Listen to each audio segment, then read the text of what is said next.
Hello guys, welcome to my channel Learnopedia. तो आज हम लोग स्टार्ट करेंगे हिस्ट्री का चैप्टर 1। तो हिस्ट्री का चैप्टर 1 का नाम है the through the eyes of travellers. तो ट्रैवलर्स के बारे में है ये वाला चैप्टर। तो आज हम लोग यही स्टार्ट करेंगे। Foreign traveller perception of Indian society and polity, ये 10th से लेके 17th सेंचुरी तक का बात है, ठीक है। तो फॉरेन ट्रैवलर्स ने इंडिया को कैसे देखा, इसका मतलब क्या है। 10th से 17th सेंचुरी के बीच कई फॉरेन ट्रैवलर्स इंडिया आए। वो ये यहाँ के सोसाइटी, राजा, किंगडम, ट्रेड, कल्चर, हर चीज़ को यहाँ का देखा, ठीक है। देखकर अपना ट्रैवलॉजियस मतलब अपने किताब में लिखकर अपने देश में लेके गया, ठीक है। तो इन्हीं सबसे आज हमें उस समय के इंडिया के बारे में जानकारी मिलती है, यही सारे बुक्स से। तो कुछ मेन ट्रैवलर्स है जो कुछ बहुत ज़्यादा फेमस ट्रैवलर्स हैं, तो जिनका नाम है Al Biruni, Ibn Battuta, Marco Polo. तो उन्होंने लिखा है कि इंडिया में ट्रेड बहुत अच्छा था, मंदिर और शहर मतलब बहुत अच्छे थे, ठीक है। फिर सोसाइटी में कल्चर वगैरह ये सब भी ठीक ही ठाक था। अलग अलग किंगडम्स के अलग अलग राजा थे। अब इसका फर्स्ट पॉइंट है some trends in Indian political history, ये 10th to 12th सेंचुरी का। तो इस टाइम इंडिया एक देश की तरह एक राजा के अंडर नहीं था। इंडिया में कई छोटे छोटे बड़े बड़े राज्य थे जहाँ पे अलग अलग राजा चलाते थे, वो आपस में लड़ते भी थे और कभी कभी ट्रीटी भी करते थे। तो war of the three powers, तीन बड़ा पावर्स एक ही शहर कन्नौज पर कब्जा करना चाहते थे, ठीक है। तीन बड़ा पावर, तो ये था गुजारा प्रतिहरा डायनेस्टी, पाला एम्पायर और राष्ट्रकूटा डायनेस्टी। ये जो तीन पावर, सबसे बड़ा पावर है, ये एक कन्नौज पर कब्जा करना चाहते थे एक ही शहर में। क्यों करना चाहते थे? क्योंकि कन्नौज बहुत अमीर और इम्पोर्टेंट शहर था, बहुत अच्छा शहर था, ठीक है। तो तीनों राजा कन्नौज पर राज करना चाहते थे, इसीलिए बार बार लड़ाई हुई। अब है मुल्तान एंड सिंध। तो यहाँ ट्रेड भी होता था और बाहर से आने वाले जो अटैक्स होता था उससे भी यहीं से इंडिया में प्रवेश करते थे, यहीं से अंदर आते थे। मतलब ये इंडिया का एंट्री गेट है, ठीक है, मुल्तान और सिंध। अब है शाही डायनेस्टी। ये जो है ये पंजाब और अफगानिस्तान के कुछ हिस्सों में राज करता था, शाही डायनेस्टी। इन्होंने कई बार तुर्क मतलब तुर्क जो हमला करता है, जो अटैक्स करता है, उनका भी मुकाबला किया था ये लोग, ठीक है। लेकिन बाद में हार गए थे। तो एक टाइम पे तुर्क हमला किया था शाही डायनेस्टी में, पंजाब और अफगानिस्तान में। तो ये लोग उनसे लड़े थे, ठीक है, उनका मुकाबला किए थे, लेकिन ये लोग हार गए थे लास्ट में। अब वेस्टर्न पंजाब, ये इलाका इंडिया का सेफ्टी के लिए बहुत ज़्यादा इम्पोर्टेंट है। ज़्यादातर फॉरेन अटैक्स यहीं से इंडिया में आते थे। फॉरेन का जो मतलब फॉरेन लोग जो होते थे अटैक्स करने के लिए जो आते थे, वो लोग ज़्यादातर यहीं से आते थे। तो ये बहुत ज़्यादा सेफ्टी के लिए मतलब बहुत ज़्यादा इम्पोर्टेंट है। अब है कश्मीर उत्पला डायनेस्टी। कश्मीर में उत्पला डायनेस्टी का राज था। उन्होंने मंदिर बनवाए और अपने किंगडम को मजबूत बनाया। कश्मीर उस समय एजुकेशन और कल्चर का भी बड़ा बड़ा मतलब इम्पोर्टेंट जगह था, ठीक है। तो यहाँ पे कल्चर और एजुकेशन ज़्यादा इम्पोर्टेंट था। अब है कन्नौज। कन्नौज उस समय इंडिया का सबसे अमीर और सबसे इम्पोर्टेंट देश माना जाता था। जो राजा कन्नौज पर कब्जा करता था उसे भी बहुत ज़्यादा पावरफुल माना जाता था। अब है पाला डायनेस्टी। पाला डायनेस्टी ने बंगाल और बिहार पर कब्जा किया, वहाँ राज किया। उन्होंने बौद्ध धर्म को बढ़ावा दिया और एजुकेशन को भी फैलाया, एजुकेशन को बढ़ाया। बड़े बड़े यूनिवर्सिटीज़, कॉलेजेस वगैरह भी थोड़े थोड़े खोले, ठीक है, बड़े बड़े खोले। अब है सेना डायनेस्टी। बाद में पाला डायनेस्टी जो है वो मतलब जो बाद में पाला डायनेस्टी की जगह सेना डायनेस्टी आया, ठीक है। सेना डायनेस्टी का जो राजा थे वो हिंदू कल्चर को ज़्यादा बढ़ावा दिया, ठीक है, हिंदू धर्म को। लेकिन बाद में तुर्क का जो अटैक्स हुआ उसके कारण उनका जो राज है वो खत्म हो गया। अब है राजपूत डायनेस्टी। तो राजपूत इंडिया के बहादुर ताकतवर योद्धा में और राजा थे, ठीक है, राजपूत, ठीक है। अब 10th to 12th सेंचुरी में उत्तर और पश्चिम इंडिया के कई हिस्सों पर राजपूतों का कब्जा था। वो अपना बहादुरी, इज्जत और देश का प्रोटेक्शन के लिए फेमस थे। तो राजपूत ऐसे राजा थे जो अपनी आन बान शान और राज्य का जो ये प्रोटेक्शन है उसके लिए आखिरी सांस तक लड़ते थे। लेकिन उनके सबसे बड़ी कमजोरी क्या थी? राजपूत आपस में ही लड़ते रहते थे। अगर वे एकजुट होते तो ये फॉरेन अटैक्स वगैरह को रोकना आसान होता। अगर अदर राजपूत क्लैंस तो दूसरे राजपूत वंश, तो राजपूत सिर्फ एक परिवार नहीं थे, उनका बहुत सारे क्लैंस थे, ठीक है, बहुत सारे लोग थे। अब है चौहान डायनेस्टी भी आता है इसमें, सोलंकी डायनेस्टी आता है, परामरा डायनेस्टी आता है, चंदेला डायनेस्टी आता है। हर वंश का अपना अलग राज्य था, ठीक है। अब राजपूत एक नहीं थे बल्कि कई अलग अलग लोग थे, ठीक है। अब राष्ट्रकूटा डायनेस्टी, राष्ट्रकूटा डायनेस्टी जो है वो बहुत ज्यादा पावरफुल राजवंश था। उन्होंने डेक्कन जगह पर राज किया। वो कला ये मंदिर का इस्टेब्लिशमेंट उन सब के लिए फेमस था। उन्होंने कई बार उत्तर भारत तक लड़ाई की है, ठीक है। तो राजपूत जो है वो बड़े बड़े मंदिर बनवाए और अपना राज्य बहुत ज्यादा फैलाया था। अब चालुक्य डायनेस्टी ऑफ कल्याणी, तो ये भी दक्षिण भारत में, मतलब जो चालुक्य है वो वतापी, उसका जो ब्रांच है वो वतापी है, ठीक है। This dynasty was founded by Taila. इस डायनेस्टी को फाउंड किया टाइला टू ने in the southern western region of the Deccan. Southern western region of the Deccan 973 AD में किया राष्ट्रकूटा किंग को करका को हरा के। कल्याण जो है वो हैदराबाद का स्टेट का एक पार्ट है, वो जो है कैपिटल है किंगडम का कल्याण, ठीक है। और जो सेकंड किंग है डायनेस्टी का, इस डायनेस्टी का, वो है सत्यश राया। छोला डायनेस्टी ऑफ तंजौर, तो छोला डायनेस्टी को इस्टेब्लिश किया गया था delta of the Kaveri, Kaveri का डेल्टा में इसका और इसका ट्रिब्यूटरीज में, ठीक है। तो छोला डायनेस्टी को रूल किया गया था साउथ इंडिया में ये ज्यादा रूल किया गया था। 9th से 12th सेंचुरी के बीच में इसका फाउंडर थे विजयालया। अब ये रूल किए 850 से 871 एडी के बीच। अब तंजौर जो है वो बहुत ज्यादा मिलिट्री टैलेंट, ये जो है बहुत ज्यादा मतलब टैलेंटेड है, ठीक है। तो चोला जो है वो बहुत ज्यादा स्किल्ड मतलब नेवी है, तो बहुत ज्यादा मतलब सीखा हुआ है, ठीक है, स्किल्ड है। तो इसका रिजल्ट क्या आया था कि चोला जो है वो कम्प्लीटली कंट्रोल करता था इंडिया का trade with south east Asia के साथ, ठीक है। तो इसका कुछ एग्जाम्पल दिया हुआ है मलाया और पांड्या किंगडम।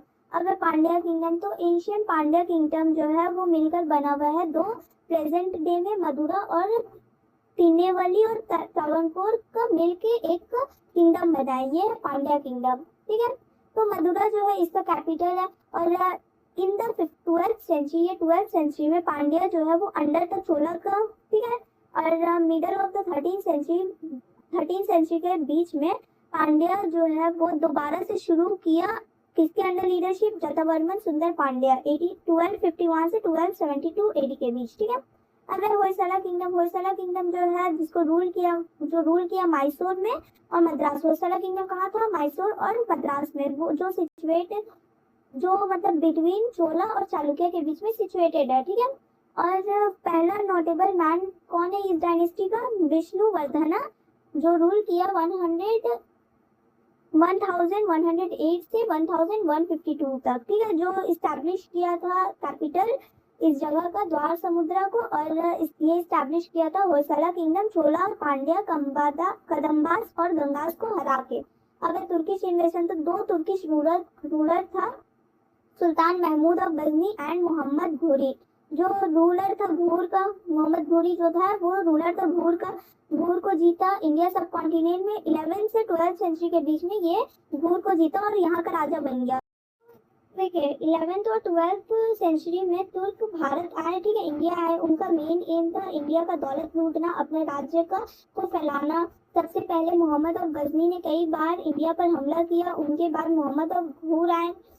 1192 में तराइन के दूसरे लड़ाई में उसने पृथ्वीराज चौहान को हराया। इसके बाद उत्तर भारत में तुर्कों का राज होने लगा और आगे चलकर दिल्ली सल्तनत भी उनके अंदर आ गई। मतलब तुर्क जो है वो भारत का दौलत चाहते थे।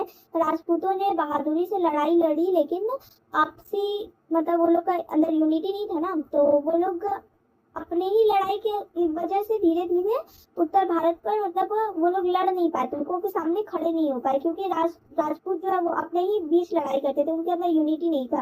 तो धीरे धीरे तुर्क जो है वो कामयाब हो गए कब्जा करने में। अब फॉरेन टूरिस्ट जो इंडिया आए थे 10th सेंचुरी में से 12th सेंचुरी के बीच, ठीक है। फॉरेन टूरिस्ट जो इंडिया आए 10th to 12th सेंचुरी में, 10th to 12th सेंचुरी के बीच फॉरेन जो इंडिया आने वाले, ठीक है। तो उस टाइम पे कई फॉरेन टूरिस्ट जो है वो इंडिया आए, वो यहाँ के राजा, यहाँ का समाज, मैंने आपको वो बताया, यहाँ का एजुकेशन कल्चर को देखकर अपने देश जाकर किताबें लिखते थे। उनकी किताबों से आज हम उस समय के भारत के बारे में जानकारी मिलती है, ठीक है। तो इसका फर्स्ट आए थे अल मसूदी। तो अल मसूदी एक फेमस अरबी मतलब ये मुस्लिम थे, ये अरबिक ट्रैवलर और हिस्टोरिकल मतलब इतिहास लिखते थे, ठीक है। तो ये 10th सेंचुरी में आए इंडिया। उन्होंने इंडिया के बारे में अपना फेमस किताब, अपना फेमस बुक मुरुजुल ज़हाब, इसका मतलब है मियाडोज ऑफ गॉड, इसमें लिखा। तो डिस्क्रिप्शन ऑफ इंडिया, तो असल जो अल मसूदी है उन्होंने क्या लिखा कि उन्होंने लिखा कि इंडिया एक अमीर देश था, यहाँ बड़े बड़े नगर थे, ठीक है। यहाँ जो ट्रेड है वो बहुत अच्छा था, लोग अलग अलग कल्चर के थे, बहुत सारे, जैसे पाकिस्तान एक कल्चर का, बट इंडिया में तो बहुत सारे कल्चर के रहते, बहुत सारे लैंग्वेज चलता है, तो यहाँ अलग अलग लैंग्वेज चलता था, यहाँ अलग अलग कल्चर के लोग रहते थे, राजा पावरफुल थे। उन्होंने लिखा कि इंडिया धन दौलत पैसा वगैरह ट्रेड वगैरह यहाँ बहुत ज़्यादा अच्छा था। और India in the 10th century में इंडिया एक देश के रूप में नहीं बल्कि कई किंगडम्स में बटा हुआ था, जैसे प्रतिहारा, राजपूत, पाल, चोला, ठीक है। तो ये सभी अपने अपने जगहों पर राज करते थे। उस समय इंडिया में कोई एक राजा नहीं था, उस समय इंडिया का हर किंगडम का एक एक राजा था। अब description of the Pratihara empire, तो अल मसूदी ने गुर्जरा प्रतिहारा डायनेस्टी का बहुत ज़्यादा तारीफ किया। उन्होंने लिखा कि प्रतिहारा का जो राजा है वो बहुत ज़्यादा पावरफुल है और उनका जो मिलिट्री है वो बहुत बड़ा था। वो फॉरेन ट्रैवलर्स का मतलब फॉरेन जो अटैक्स करते थे तो फॉरेन अटैकर्स का मतलब मुकाबला करते थे। उनका राजधानी जो है, उनका जो राजधानी कैपिटल जो है वो कन्नौज बहुत ज़्यादा फेमस था वो भी, ठीक है। तो प्रतिहारा राजा जो है वो ताकतवर थे और अपने किंगडम का अच्छा प्रोटेक्शन करते थे। अब religious tolerance of the Rashtrakuta, क्या रिलीजियस टॉलरेंस है, तो राष्ट्रकूटा डायनेस्टी के राजा सभी कल्चर का इज्जत करते थे। उनके राज्य में हिंदू, बौद्ध, जैन सभी को अपने धर्म का मतलब सभी अपना कल्चर का आराम से सब कुछ कर सकते थे। जैसे कोई हिंदू हो गया वो पूजा करता है, मुस्लिम हो गया नमाज पढ़ता है, तो सब कोई अपना अपना कल्चर को अच्छे से कर मतलब मना सकता था। अब ट्रेड है, इंडिया का trade western coast of India थी, तो इंडिया का ट्रेड, इंडिया जो है वो बहुत ज़्यादा, इंडिया का ट्रेड जो है वो बहुत ज़्यादा बाहर तक गया। तो आप लोगों को पता है कि ब्रिटिश लोग आए थे इंडिया में, यहाँ का रॉ मटेरियल्स लेके जाते हैं, तो यहाँ का ट्रेड जो है, यहाँ का चीज़ें बहुत ज़्यादा फेमस थी। तो इंडिया में फॉरेनर्स में भेजे जाते थे मसाले, कपास, रेशम, ठीक है। और बाहर से घोड़े और कुछ चीज़ें आती थी। तो इंडिया जो है वो दुनिया के बड़े ट्रेड का देशों में से एक था। अब expansion of trade on the western coast, India के वेस्टर्न पार्ट में जो बंदरगाह है वो गोरी बंदर, तो उनमें अरब देशों और अफ्रीका के साथ ट्रेड होता था। जहाज़ों के सी ट्रेड भी होता था, सी के जरिए वो लोग सामान आता था जाता था, ठीक है। तो वेस्टर्न कोस्ट तट का इंडिया का सबसे बड़ा ट्रेडर्स का रास्ता था। अब इंडस्ट्री है, तो उस टाइम पे इंडिया में कई इंडस्ट्रीज बनी, ठीक है। सूती कपड़ा का, रेशम कपड़ा का और बहुत सारी चीज़ों का इंडस्ट्रीज बनाए थे ब्रिटिश लोगों ने। अब मैथमेटिकल प्रैक्टिस है, तो इंडिया का जो मैथ्स है वो बहुत ज़्यादा आगे था, जैसे ज़ीरो और यहाँ का बहुत सारा है। तो 9 नंबर्स एंड ज़ीरो, जब डेसिमल सिस्टम इन्वेंट किया गया था तो ये बहुत ज़्यादा इजी हो गया था। तो बरहमिहिर और आर्यभट्ट ये दोनों डेसिमल सिस्टम को जानते थे और अल मसूदी बोलते थे कि inventors of the decimal system, inventors जो थे जो डेसिमल सिस्टम को बनाए थे वो हिंदू थे। नेक्स्ट टॉपिक है अल बिरूनी, जो इंडिया आए थे 11th सेंचुरी में 970 से 148 तक ये थे, ठीक है। तो ग्रेटेस्ट अरब ट्रैवलर जो थे वो अल रिहान थे, जिनको अल बिरूनी भी कहा जाता था। तो ये पैदा हुए थे 970 एडी में खीबा में। खीबा का कैपिटल जो है वो ख्वारज़म है। ख्वारज़म को आज के टाइम पे उज़्बेकिस्तान भी बोला जाता है। ख्वारज़म जो है वो बहुत ज़्यादा इंपॉर्टेंट सेंटर था लर्निंग का। अल बिरूनी यहीं से एजुकेशन रिसीव किए थे उस टाइम पे। यहाँ पे एजुकेशन बहुत अच्छा था। वो यहाँ पे स्पीक करते थे इंग्लिश फ्लुएंटली, जैसे अरबिक हो गया, पर्शियन हो गया, हेब्रियू, साइरिक और संस्कृत। वो ग्रीक नहीं जानते थे। जब सुल्तान महमूद ऑफ गजनी अटैक किए थे ख्वारज़म में 1017 एडी में, तो ये बहुत सारे स्कॉलर्स और पोएट्स को यहाँ से खरीदे थे कैपिटल ऑफ गजनी से।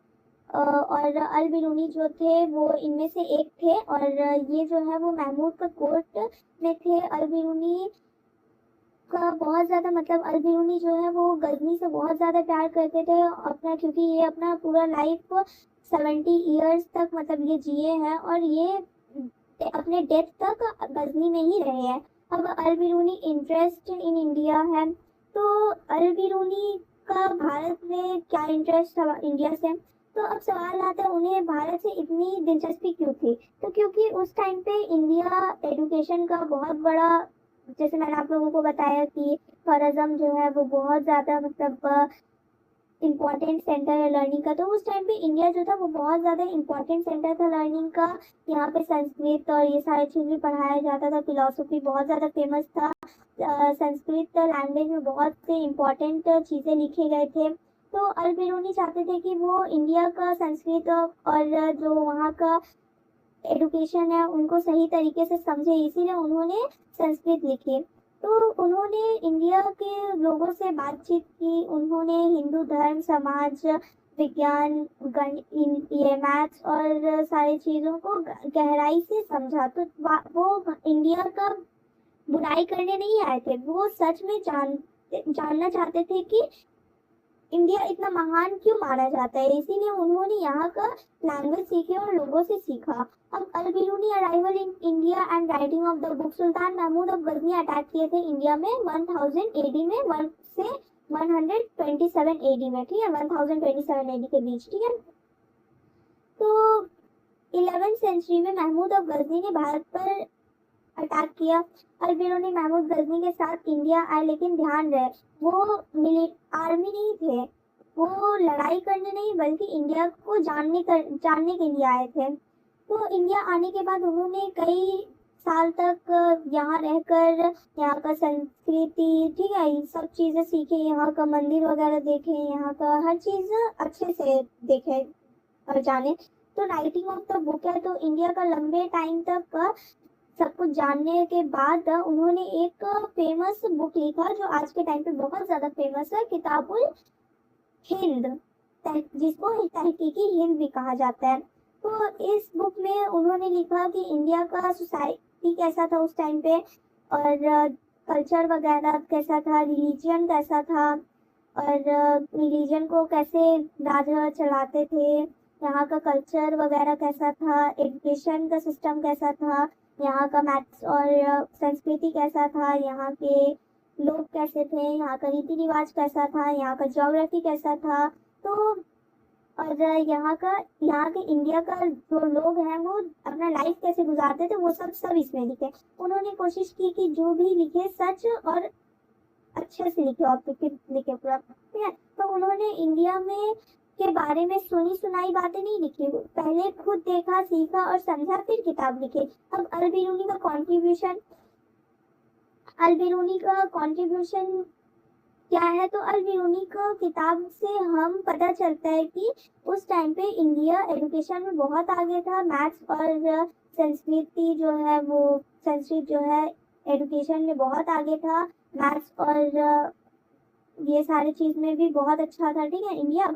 अब यहाँ का सोसाइटी का जो रिलीजन वगैरह थे ये भी अच्छा था, ठीक है, हर चीज़ का फैसिलिटी था सोसाइटी वगैरह का, अपना रिलीजन को निभाने का, अपना रिलीजन का पूजा वगैरह करने का, तो ये सारा चीज़ का भी फैसिलिटी था। रिलीजन का लोगों के लाइफ में से इम्पोर्टेंट मतलब जो रिलीजन है वो हर लोगों के लाइफ में इम्पोर्टेंट माना जाता था, ठीक है। उनका जो बुक है आज भी हिस्ट्री के लिए बहुत इम्पोर्टेंट मानी जाती है। ये किताबुल रिहालत जिसको तहकीकी हिंद भी कहते हैं, ठीक है। तो अब है analysis of Al Biruni description of the caste system in India, इसके बारे में भी पढ़ लेते हैं। सबसे पहले समझिए कि अल बिरूनी इंडिया का बुराई करने नहीं आए थे, वो एक अच्छे इंसान थे, वो इंडिया के बारे में जानने आए थे सब, ठीक है। तो अल बिरूनी ने जहाँ अच्छी बातें देखी उनकी तारीफ की, जहाँ कमी देखी उसे भी ईमानदारी से लिखा। अब description of the caste system in India, Al Biruni ने लिखा कि इंडिया का जो सोसाइटी है कोई भी मतलब कास्ट में बटा हुआ था, मतलब बहुत सारे कास्ट में बटा हुआ था। तो इसका ब्राह्मण, क्षत्रिय, वैश्य, शूद्र, ठीक है। उन्होंने देखा कि हर जाति का अलग अलग काम था और समाज में ऊंच नीच का भेद था, वहाँ के लोग डिस्क्रिमिनेशन करते थे, आप लोग भी जानते होंगे। तो उन्होंने ये भी लिखा कि अलग अलग कास्ट के बीच मेल जोल और मेल जोल का भी मतलब नियम है। उन्होंने लिखा कि इंडिया में लोग बॉर्न के आधार पर मतलब पैदा जन्म के आधार पर अलग अलग जातियों में बटे हुए थे और सभी को बराबर नहीं माना जाता था वहाँ पे, ठीक है। तो आप लोगों ने भी हिस्ट्री में पढ़ा ही होगा डिस्क्रिमिनेशन ऑफ कास्ट सिस्टम के बारे में, ठीक है। तो वहाँ के लोग नहीं मानते थे, कोई बहुत अपर कास्ट के रहते थे, कोई लोअर कास्ट के रहते थे। अब Al Biruni analysis of the general character of Hindu, तो हिंदुओं को भी एनालाइज किया गया था जनरल कैरेक्टर में। अल बिरूनी ने लिखा कि हिंदू लोग अपने धर्म और परंपराओं को बहुत इज्जत करते थे, वो पढ़े लिखे और एजुकेशन को बहुत ज़्यादा इम्पोर्टेंस देते थे, वो अपना कल्चर पर नाच करते थे, मतलब वो अपना कल्चर का बहुत ज़्यादा इज्जत करते थे वो, ठीक है। लेकिन उन्होंने ये भी लिखा कि कई लोग फॉरेन से दूरी बनाकर रखते थे, फॉरेनर्स से। उन्हें लगता था कि उनका जो एजुकेशन है सबसे इम्पोर्टेंट है, ठीक है, क्योंकि वो लोग नहीं चाहते थे कि वो लोग फॉरेनर्स का कोई भी चीज़ सीखे, क्योंकि उनको लगता था उनका जो एजुकेशन है, उनका जो कल्चर का एजुकेशन है, वो सारा बहुत ज़्यादा इम्पोर्टेंट है। अब press for the shahi dynasty है, तो अल बिरूनी ने हिंदू शाही का तारीफ किया। उन्होंने लिखा कि शाही राजा बहादुर थे, उन्होंने तुर्क लोग थे जो अटैक करने आए थे उनका डटकर मुकाबला किया, वो अपने किंगडम्स का प्रोटेक्शन के लिए लगातार लड़ते रहे। अब Al Biruni comment on the plunder of Somnath temple, तो जब महमूद ऑफ गजनी ने सोमनाथ टेम्पल पर अटैक किया और उसे लूटा तो इसका लोगों पर बहुत ज़्यादा गहरा असर पड़ा। अल बिरूनी ने लिखा कि इस टाइम से इंडिया को बहुत दुख पहुंचा, ठीक है, इस चीज़ से जब महमूद ऑफ गजनी ने अटैक किया सोमनाथ टेम्पल पे, तो ये जो टाइम था इससे इंडिया के लोगों को बहुत ज़्यादा दुख पहुंचा। इसमें हिंदू और मुसलमानों के बीच दूरी भी बढ़ी। उन्होंने जो है वो हिंदू धर्म को गहराई से देखे और उन्होंने लिखा कि हिंदू कई कई देवी देवताओं की पूजा करते हैं, रीबर्थ और कर्मा में बिलीव करते हैं, ठीक है। धर्म उनके जीवन का बहुत ज़्यादा इम्पोर्टेंट हिस्सा है। उन्होंने इन सारी चीज़ों को समझने की कोशिश की, ना कि उनका मजाक उड़ाया। अब differences between Hindu and Muslims, तो अल बिरूनी ने लिखा कि दोनों जो है हिंदू और मुस्लिम उनमें बहुत ज़्यादा अंतर था, बहुत ज़्यादा डिफरेंस था। तो हिंदू कई देवी देवताओं की पूजा करते थे, मुसलमान एक ईश्वर एक अल्लाह में विश्वास करते थे। अब हिंदू लोगों का जो संस्कृति है, लैंग्वेज है, वो अलग था। मुसलमान में अरबी और फारसी का यूज होता था। रीति रिवाज है यहाँ पे, तो दोनों के खाने पहनने और पूजा वगैरह करने का तरीका सब कुछ अलग था। लेकिन उन्होंने ये भी बताया कि दोनों जो है हिंदू मुस्लिम अपने अपने कल्चर को, अपने अपने रिलीजन को बहुत ज़्यादा इम्पोर्टेंस देते थे। उन्होंने सिर्फ डिफरेंस बताए, उन्होंने ये नहीं कहा कि कोई एक धर्म दूसरे से अच्छा या बुरा है, वो उन्होंने सिर्फ डिफरेंस बताया। Some trends in the political history of the Delhi Sultanate period in the India from the 13th century AD to the first 25 years of the 16th century. तो दिल्ली सुल्तानात क्या है, तो 1206 से 1526 तक दिल्ली पर मुस्लिम सुल्तानात का सल्तनत का राज रहा उसे पूरा टाइम को दिल्ली सल्तनत कहते रहते, ठीक है। तो दिल्ली सल्तनत रूल सल्तनत मतलब राजा, ठीक है। तो जो राजा दिल्ली से पूरे राज्य पर राज करता था उसे सल्तनत कहा जाता था। तो सल्तनत के हाथ में सारा पावर होता था। वो मिलिट्री चाहता था, आर्मी चाहता था, कानून बनाता था, टैक्स वसूलता था, ठीक है। तो सुल्तानत ही पूरे राज्य का सबसे बड़ा मालिक था। उसके ऑर्डर्स के बिना कोई बड़ा काम नहीं होता था। तुर्को अफगान रूल है। दिल्ली सुल्तानत में पहले तुर्क राजा मतलब राज करने आए, बाद में अफगान राज करने आए, ठीक है। इसीलिए इसे तुर्को अफगान कहा जाता है। तो पहले तुर्क ने राज किया, ठीक है, फिर अफगानों ने, इसीलिए इसे तुर्क अफगान शासन कहते हैं, ठीक है। तो अब है दास डायनेस्टी जो है वो 1206 से 1290 तक चला। तो ये जो पीरियड है इसको दास डायनेस्टी कहा गया। कुतुबुद्दीन ऐबक जो है इसके फाउंडर थे। तो मेन रूलर जो है दास डायनेस्टी का वो इल्तुतमिश है। इल्तुतमिश कब तक राज किए? 1211 से 1236 तक। और ग्यासुद्दीन बलबन जो है इल्तुतमिश और ग्यासुद्दीन बलबन जो है वो मेन रूलर थे दास डायनेस्टी का। तो इल्तुतमिश का तो मैंने आप लोगों को बता दिया कब से कब तक राज किए। अब ग्यासुद्दीन बलबन जो है 1266 से 1286 तक राज किए। बलबन जो है वो स्टैब्लिश किए थे एक स्ट्रॉन्ग और सेंट्रलाइज्ड एडमिनिस्ट्रेशन। अब है खलजी डायनेस्टी। तो खलजी डायनेस्टी 1290 से 1320 एडी तक चला। फाउंडर जो है खलजी डायनेस्टी का वो है जलालुद्दीन फिरोज खलजी, जो खलजी डायनेस्टी को फाउंड किए, ठीक है। तो रूल किए खलजी डायनेस्टी में, और जो रूल किए खलजी डायनेस्टी को वो 1290 से 1320 तक मैंने आप लोगों को बता दिया। तो ग्रेटेस्ट रूलर जो है इस डायनेस्टी के वो है अलाउद्दीन खलजी, जो 1296 से 1316 एडी तक रूल किए। अब है Alauddin Khalji conquered the entire north India. Alauddin Khalji जो है नॉर्थ इंडिया पूरा कब्जा कर लिए। अब अलाउद्दीन खलजी जो है फर्स्ट सुल्तान थे दिल्ली के, जो दिल्ली का सुल्तानत को जो अपना एम्पायर को साउथ इंडिया तक बढ़ाए। और अब है तुगलक डायनेस्टी। तो तुगलक डायनेस्टी 1320 से 1413 तक चला। जो खलजी डायनेस्टी है रूल किए first 20 years of the 14th century का पहला 20 ईयर्स तक खलजी सुल्तान रूल किए। अब इसमें तुगलक डायनेस्टी 1320 से 1430 तक अपना पावर जमाए, ठीक है। तो इसके तुगलक डायनेस्टी का फाउंडर जो थे वो ग्यासुद्दीन तुगलक थे। मोहम्मद बिन तुगलक जो थे वो बहुत ज्यादा रिमार्केबल थे, बहुत ज्यादा अच्छे राजा थे, ठीक है।